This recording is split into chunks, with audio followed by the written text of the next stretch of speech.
कहानी की शुरुआत में हम समुद्र से उठते हुए एक तूफान को देखते हैं, लेकिन आज बारिश पानी की नहीं बल्कि प्लास्टिक और बाकी कचरे की हो रही थी। इस वक्त रोड से गुजर रही एक गाड़ी में हम बारबरा और उसकी बेटी को देखते हैं। ये अजीब सा नजारा देखकर बारबरा ने अपने एक्स हस्बैंड को फोन किया। बर्कले ने फोन उठाते ही उनसे कहा कि तुम लोग जल्दी से वापस आ जाओ, लेकिन आधे रास्ते में वो ट्रैफिक में फंस गए। बारबरा ने अपनी बेटी से कहा कि तुम भागकर बिल्डिंग के अंदर चली जाओ, जो बिल्कुल पास ही थी। बाहर खड़े बर्कले ने देखा कि उसकी बेटी के ऊपर एक एंकर गिरने वाला है। वो तुरंत भागते हुए गया और अपनी बेटी को बचा लिया। थोड़ी देर बाद बारबरा भी आ गई और पूरा परिवार मिल गया। अथॉरिटीज के पास इस अजीब सिचुएशन को रोकने का कोई तरीका नहीं था। सब लोग बस आसमान को प्लास्टिक से भरा हुआ देख रहे थे। समुद्र से बाहर आए कचरे के अंदर टाइटैनिक भी थी, जो 114 साल बाद आखिरकार न्यूयॉर्क पहुंची गई। इन सभी अजीब घटनाओं की शुरुआत हुई जब कुछ मछुआरे समुद्र में मछली पकड़ने गए थे, और जैसे ही उन्होंने जाल डाला तो मछलियों के साथ साथ उनके बीच एक समुद्री जीव भी उनकी पकड़ में आ गया। इसके बाद हम बाकले को देखते हैं, जिसे समुद्र में तेल लीक होने की खबर मिली। उसे ब्रिटिश फौज के साथ मिलकर सफाई का काम करना था। मिशन के लिए जाते हुए वो लंदन से गुजरा ताकि अपनी बेटी कर्बी को सही सलामत उसकी मां के पास पहुंचा दे। अपनी बेटी और पिछली बीवी को अलविदा कहने के बाद बार्कले सार्जेंट हैना के साथ एयरपोर्ट गया और फिर मिलिट्री प्लेन में बैठ गया। जल्द ही वो एक खुफिया जगह पर पहुंचा जहां उस समुद्री जीव की डेड बॉडी रखी गई थी। वहां पता चला कि ये जीव समुद्र के किनारे से लगभग 3 मील दूर मिला है। मछुआरों ने जब मॉन्स्टर को जाल से निकलते देखा तो उन्होंने उसे गोली मार दी और उसके शरीर को इंटरनेट पर बेचने की कोशिश की, लेकिन कर्नल ने सही समय पर एक्शन लिया, केस को छुपाया और उस शरीर को खरीद लिया ताकि आर्मी उस पर रिसर्च कर सके। पियर्स कहने लगा कि इस तरह के समुद्री जीवों के बारे में पुराने समय की कहानियों में बताया जाता है। इनकी प्रजाति को होमो एक्वा कहा जाता था। जब साइंटिस्ट ने बॉडी को चेक किया तो उन्हें क्रीचर के गले के नीचे एक मोती मिला, बिल्कुल वैसा ही जैसा उन्हें पहले मिले हुए स्पेसिमेन में मिला था। समुद्र के नीचे रहने वाले इन जीवों से बात करने के लिए आर्मी ने पहाड़ों में कैंप्स लगाए और एक मशीन से सिग्नल भेजा।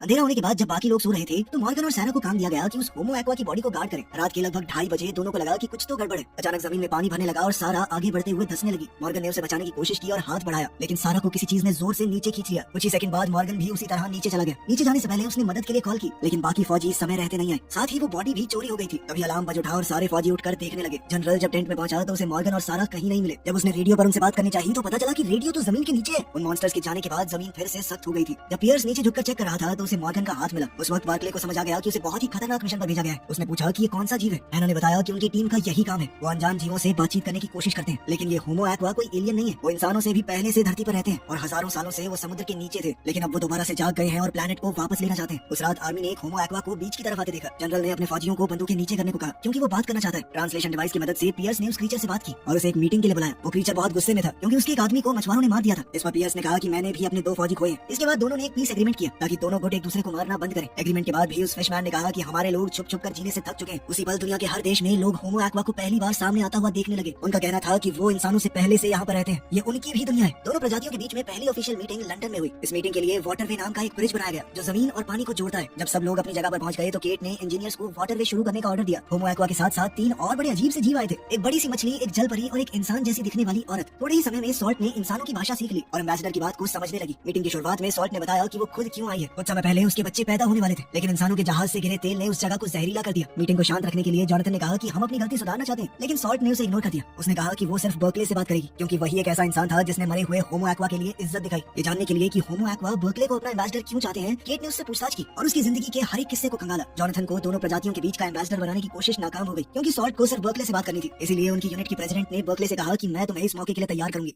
होटल पहुंचकर जहां बर्कले कुछ दिन रुकने वाला था, उसने देखा कि वहां बहुत कड़ी सिक्योरिटी है। उसके कमरे में उसकी बेटी और पिछली बीवी पहले से थे। बारबरा को जब पता चला कि बर्कले को होमो एक्वा के साथ नेगोशिएशन के लिए चुना गया है तो वो चौंक गई। उधर केट ये सोच रही थी कि अगर लड़ाई छिड़ी तो वो क्या करेंगे। फिर तय किए गए समय पर बर्कले होमो एक्वा के साथ मीटिंग करने गया। शुरुआती बातचीत के बाद सॉल्ट ने कमेटी के लोगों से थेम्स नदी का एक गिलास पानी मांगा। एजेंट्स तुरंत उठकर पानी लेने गए। जैसे ही पानी का वो गिलास कमरे में आया, बर्कले ने वो गिलास सॉल्ट को देने की कोशिश की, लेकिन सॉल्ट ने कहा कि ये पानी तुम्हारे लिए है। ये सुनते ही बर्कले हिल गया। उसे समझ नहीं आया कि क्या करे। पानी पीने की बजाय वो एक स्पीच बोलने लगा जो स्क्रीन पर लिखी हुई थी। लेकिन जब सॉल्ट ने कहा कि मुझे रटी रटाई स्पीच नहीं चाहिए तो एम्बेसडर ने स्क्रिप्ट छोड़ दी और कहा कि पानी और मिट्टी का गंदा होना इंसानों की बेवकूफी का नतीजा है। अपने लोगों की गलती मानते हुए बर्कले ने कहा कि इंसानों ने धरती को बर्बाद किया है, लेकिन अब वो नुकसान सुधारना चाहते हैं। ये सुनकर सॉल्ट ने कहा कि मुझे तुम पसंद है। उस रात होटल के कमरे में बर्कले ने अपनी बेटी को आते देखा और समझ गया कि उसे नींद नहीं आ रही। सच ये था कि उसे अपने पिता की चिंता हो रही थी। जब बर्कले ने देखा कि उसकी बेटी ज्यादा ठीक सी नहीं लग रही तो उसने कहा कि कल मैं तुम्हें वापस घर भिजवा देता हूँ ताकि तुम ये होटल में फंसी ना रहो। ये सुनकर कर्बी ने कहा कि मैं अपने पापा के पास ही रहना चाहती हूँ। अगली सुबह उनकी तीसरी मीटिंग के दौरान बर्कले ने बताया कि दुनिया के सारे देशों के लीडर्स ने क्लाइमेट साइंटिस्ट और प्राइवेट कंपनियों से बात की है और हम समुद्र की गंदी हालत को सुधारने का प्लान बनाने की कोशिश कर रहे हैं। नंबर्स और डेटा के हिसाब से ये नतीजा निकला है कि साल 2065 तक हम पोल्यूशन को 50% कम कर सकते हैं। लेकिन जब सॉल्ट को पता चला कि सिर्फ 50% पोल्यूशन कम करने में 40 साल लगेंगे तो उसने इस प्रपोजल को बिल्कुल नकार दिया। उसने कहा कि रोज हमारे लोग तुम्हारी लापरवाही की वजह से मर रहे हैं। सॉल्ट ने कहा कि हमारे लोग ठीक से देख सुन भी नहीं पा रहे, अब उन्हें परेशानी हो रही है, तुम लोग बहुत पोल्यूशन कर रहे हो। इस बात पर बर्कले को लगा कि बोल तो ये बिल्कुल सही रही है, उसके पास माफी मांगने के अलावा कोई ऑप्शन नहीं था। फिर उसने कहा कि अगर हम दोनों प्रजातियां मिलकर इस मिशन में काम करें तो हो सकता है जल्दी हो जाए। इस पर सॉल्ट ने कहा कि अगर हम मदद करने लगे तो बहुत जल्दी हो जाएगा। अचानक एक तूफान शुरू हुआ और एक ही समय पर कई सारे देशों ने समुद्र में बदलाव देखा। उस दिन जितना भी कचरा इंसानों ने समुद्र में फेंका था वो वापस जमीन पर आ गया। प्लास्टिक और बहुत सारा गंदा सामान आसमान से गिरने लगा और अब कहानी वहीं पहुंच गई जहां से शुरुआत हुई थी। दुनिया भर के देशों का इतना नुकसान होने के बाद भी बर्कले ने समुद्र के लोगों के साथ बातचीत जारी रखी, क्योंकि इंसान जानते थे कि वो ऐसी लड़ाई तो नहीं जीत सकते। अच्छी बात ये थी कि सॉल्ट अभी भी बात करने के लिए तैयार थी, लेकिन उसने कहा कि मुझे शांति तभी मिलेगी जब इंसान 3 शर्तें मानेंगे। पहली शर्त, समुद्र में किसी भी तरह का कोई पॉल्यूशन नहीं आना चाहिए और अपने जहाज चलाना बंद करो। दूसरी शर्त ये थी कि जमीन और समुद्र के बीच में सीधे बॉर्डर बनाए जाए ताकि इंसान समुद्र के अंदर ना जाए, क्योंकि इंसान जमीन पर रहने के लिए बने, उन्हें ना ही समुद्र और ना ही उसके पास के आसमान में जाना चाहिए। ये सुनते ही कमेटी के मेंबर्स भड़क गए, क्योंकि इससे सभी कॉन्टिनेंट्स पर रहने वाले लोग एक दूसरे से कट जाएंगे। जब सॉल्ट ने देखा कि कमरे में इंसान ज्यादा गुस्सा हो रहे हैं तो उसने अपनी आवाज बदली और एक आदमी का रूप ले लिया ताकि उन्हें कंट्रोल कर सके। जैसे ही लोग शांत हुए और अपनी सीट पर वापस गए, सॉल्ट अपने असली रूप में वापस आ गई। फिर वो तीसरी शर्त बताने लगी जो इंसान और समुद्री लोगों के बीच में शांति के लिए जरूरी है। इसके लिए उसने समुद्र के कुछ कोऑर्डिनेट्स दिए और कहा कि अगली मीटिंग वहाँ पर होगी। इसमें सिर्फ दूर समुद्र तक जाना ही नहीं है, बल्कि बर्कले को 5 मील नीचे डाइव करना पड़ेगा ताकि वो होमो एक्वा से उनके घर में मिल सके। अब अगली चुनौती ये थी कि इतनी गहराई तक जाना भी बहुत मुश्किल है, क्योंकि 5 मील नीचे पानी का प्रेशर बहुत ज्यादा होता है। आज तक ऐसी कोई सबमरीन बनी ही नहीं है जो 5 मील नीचे तक डाइव कर सके।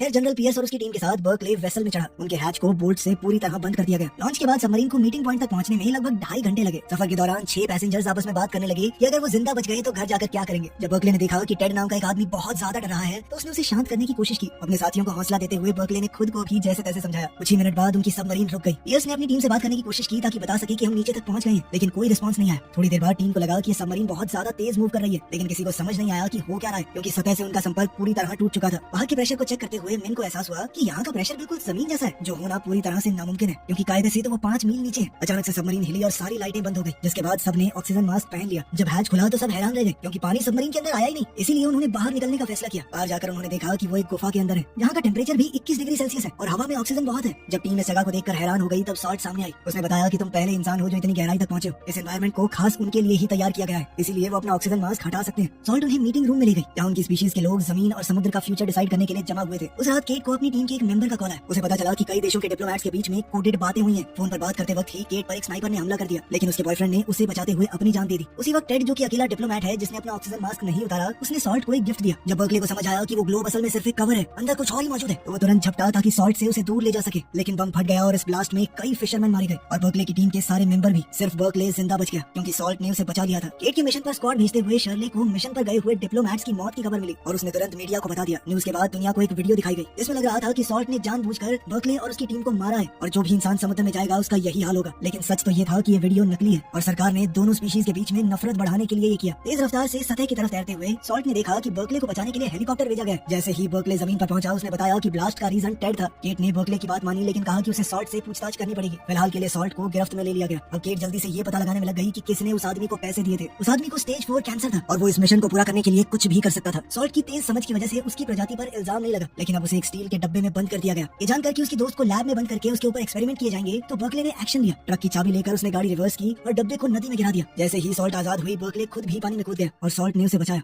उस रात होमो एक्वा ने इंपीरियल हाउस में एक नई मीटिंग बुलाई। इस बार सॉल्ट की जगह टाइड नाम का एक सी मैन आया। वो कहने लगा कि इंसान इतने पागल कैसे हो गए कि उन्होंने धमाके में अपने ही लोग मरवा दिए। केट ने जब उससे माफी मांगी तो टाइड ने कहा कि सॉल्ट कहाँ पर है। वो कहने लगा कि हमारे लिए वो एक गद्दार है, अपने लोगों की बजाय उसने एक इंसान को बचाया। जब उसे पता चला कि सॉल्ट बर्कले की मदद से भाग चुकी है और अब तक गायब है, तो टाइड ने ऑर्डर दिया कि उसे ढूंढकर वापस लाओ। अगर ऐसा नहीं हुआ तो असली लड़ाई अब शुरू होगी। जब पूरा शहर उन्हें ढूंढ रहा था, तब सॉल्ट और बर्कले एक गुमनाम वेयर हाउस में छुपे हुए थे। सॉल्ट अपनी आजादी की खुशी मना रही थी। बर्कले से बात करते हुए उसने पूछा कि तुमने अपनी जान रिस्क में क्यों डाली। तभी अचानक दोनों ने एक दूसरे को चूम लिया। सच ये था कि वो एक दूसरे से प्यार करने लगे थे, लेकिन अभी भी बर्कले को सॉल्ट की चिंता हो रही थी। उसने कहा कि तुम्हें वापस समुद्र में चले जाना चाहिए, लेकिन सॉल्ट जानती थी कि अगर वो गई तो उसकी ही प्रजाति के लोग उसे गद्दार कहकर मार देंगे। ये सब सुनने के बाद बर्कले इस नतीजे पर आया कि उन्हें शहर छोड़ना होगा। उसने अपनी पार्टनर की मदद ली और एक जवान लड़के का मोबाइल फोन चला लिया ताकि वो बारबरा यानी अपनी एक्स वाइफ से बात कर सके, क्योंकि अब शायद वही है जो उनकी मदद कर सकती है। लेकिन बर्कले की मदद करने की बजाय बारबरा ने कॉल को गवर्नमेंट एजेंट्स के साथ शेयर कर दिया और उन दोनों को मिलने के लिए एक जगह पर बुलाया ताकि बर्कले को पकड़ा जा सके। जब बर्कले ने देखा कि बारबरा गाड़ी पैक कर रही है, तो वो सॉल्ट के साथ ब्रिज की तरफ भागा और वहाँ पर दोनों को घेर लिया गया। उसी वक्त केट की टीम के एक आदमी ने बताया कि वो वीडियो नकली है, जिसमें सॉल्ट ने इंसानों के खिलाफ लड़ाई छेड़ी थी। ये सुनते ही केट ने अपने फौजियों को पीछे हटने का ऑर्डर दिया, लेकिन जनरल गन्सबर्ग जिद करने लगा कि उस औरत को रोको। जैसे ही केट को समझ आया कि जनरल जरूरत पड़ने पर सॉल्ट को मार भी सकता है, तो उसने अपनी टीम को ऑर्डर दिया कि जल्दी से अपना टारगेट बदलो और ब्रिटिश फौजियों पर बंदूक तान दो। जब दोनों फौज आपस में भिड़ने वाली थी, तभी अचानक से सॉल्ट ने बहुत तेज चीख मारी और फिर नदी में कूद गई। उस रात होमो एक्वा एक ऐसी आवाज निकालने लगी जो समुद्र के पास वाले शहरों के सारे कुत्तों को बीच तक ले आई और फिर उन्होंने फिशिंग नेट्स का इस्तेमाल करके उन्हें पकड़ लिया। अगले दिन जब जानवरों के बारे में पूछा गया, तो टाइड ने कहा कि उनको तो हम खा गए, बिल्कुल वैसे ही जैसे इंसान समुद्र की मछलियों को खाते हैं। सैटेलाइट इमेजेस देखने के बाद साइंटिस्टों को पता चला कि होमो एक्वा असल में ग्लेशियर ग्लेशियर्स को पिघला रहे हैं। अगर कुछ बदला नहीं तो अंटार्कटिका हर साल 300 बिलियन टन बर्फ खो देगा। अगर ऐसा हुआ तो कुछ ही समय में समुद्र का लेवल 1600 फीट बढ़ जाएगा और लगभग सभी इंसान डूब जाएंगे।